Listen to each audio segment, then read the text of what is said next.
बिस्मिल्लाहिर्रहमानिर्रहीम। Infertility doctor वकार भुट्टा channel से आपकी खिदमत में हाज़िर हूँ। आज का जो हमारा टॉपिक है वो भी रोज़मर्रा की प्रैक्टिस के हवाले से है और आज का टॉपिक है निमोनिया। सबसे पहले तो हमें ये समझना चाहिए कि निमोनिया होता क्या है। आम तौर पे निमोनिया की जो बीमारी होती है वो सर्दियों में होती है और बच्चों में ज़्यादा होती है। ये बुनियादी तौर पे एक वायरल और बैक्टीरियल इन्फेक्शन होता है जिसकी वजह से जो किसी भी मरीज़ के जो फेफड़े होते हैं वो मुतासर होते हैं और फेफड़ों के अंदर बैक्टीरिया या वायरल इन्फेक्शन की वजह से उसके अंदर पानी भर जाता है और सांस लेने का अमल जो मुतासर होता है और ये एक बहुत सीरियस किस्म की बीमारी है। बाज़ औक़ात निमोनिया की वजह से डेथ भी हो सकती है, इसको इग्नोर नहीं करना चाहिए।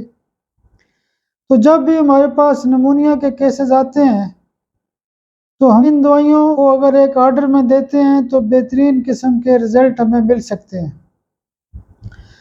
निमोनिया के केसेस के हवाले से सबसे पहले जो एक ख़ास किस्म की मेडिसिन इस्तेमाल कराई जाती है, एक डोज़ आप कार्सिनोसन 1 ml इस्तेमाल कर सकते हैं और दूसरे दिन बेसिलियम CM एक डोज़ दे सकते हैं और तीसरे दिन एक जो डोज़ होती है वो नीमोकॉक्सिनम देते हैं।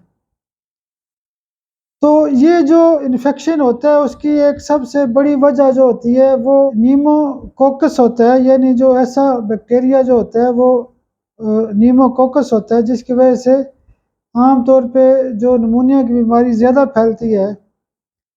तो जब हम ऐसे मरीज़ों को इन 3 दवाइयों की एक-एक डोज़ देंगे और उसके बाद सुबह, दोपहर, शाम भी दवाइयाँ इस्तेमाल कराते हैं। 3 दवाइयाँ ऐसी हैं कि जो बहुत ज़्यादा इस्तेमाल होती हैं। फास्फोरस 30 आप सुबह इस्तेमाल कर सकते हैं, ब्रायोनिया 200 दिन को दे सकते हैं और उसके साथ साथ आप लाइकोपोडियम 200 रात को इस्तेमाल कर सकते हैं। फास्फोरस का जो मरीज़ होता है उसको गर्मी वगैरह लगती है, ठंडा पानी पीने को दिल करता है और वो मरीज़ ज़्यादातर पतला होगा, लंबा होगा, ऐसे लगता है कि जैसे ये शायद टीबी का मरीज़ है। और जो ब्रायोनिया का मरीज़ होता है उसको चेस्ट के ऊपर दर्द होता है, सांस नहीं ले सकता, सांस लेना उसके लिए मुश्किल हो जाता है और उसको बहुत ज़्यादा प्यास लगती है, पानी बहुत ज़्यादा पीता है, उसको खुश्की महसूस होती है, होंठ उसके खुश्क हो जाते हैं। और तीसरे नंबर की जो मरकज़ी दवाई होती है वो लाइकोपोडियम होती है। लाइकोपोडियम नए किस्म के निमोनिया में और पुराने किस्म के निमोनिया में भी इस्तेमाल की जाती है। लाइकोपोडियम का एक ख़ासा ये है कि उस मरीज़ को जिसको निमोनिया होता है उसके जो नथने होते हैं वो फड़क रहे होते हैं।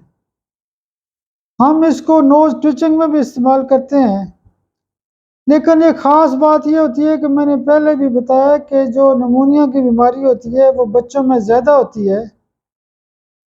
तो बच्चों में 2 दवाइयाँ बहुत ज़्यादा इस्तेमाल की जाती हैं। सुबह, दोपहर, शाम के अंदर जो दवाइयाँ होती हैं उसमें लाइकोपोडियम के साथ-साथ इपिकाक और एंटोमटाड 30 में बहुत ज़्यादा ये दवाइयाँ इस्तेमाल की जाती हैं, क्योंकि जिन बच्चों को निमोनिया होता है उनको सांस का मसला खड़ा हो जाता है, उनको खांसी, रेशा, बलगम और इस तरह के मसाइल होते हैं। उनको चेस्ट का मसला खड़ा हो जाता है, चेस्ट में इन्फेक्शन हो जाता है, उनका जो सीना होता है वो खड़-खड़ करता है, रेशा बन जाता है और वो बहुत ज़्यादा बीमार हो जाते हैं। निमोनिया के जो केसेस होते हैं उसमें ख़ास नुक्ता ये भी याद रखें कि वो बच्चे जो बिल्कुल साल 6 महीने के होते हैं, बहुत छोटे होते हैं, कम उम्र के होते हैं, उनमें एक मरकज़ी दवाई इस्तेमाल की जाती है इपिकाक 30। पहले भी मैंने बताया था कि पुराने से पुराना निमोनिया अगर 10 साल बाद भी पुराना कोई केस आता है, हिस्ट्री में पता चलता है कि इसको सीवियर किस्म का निमोनिया या लंग्स का मसला खड़ा हुआ था, तो उसको लाइकोपोडियम ज़रूर दें। मेरे लिए ख़ास दुआ भी किया करें।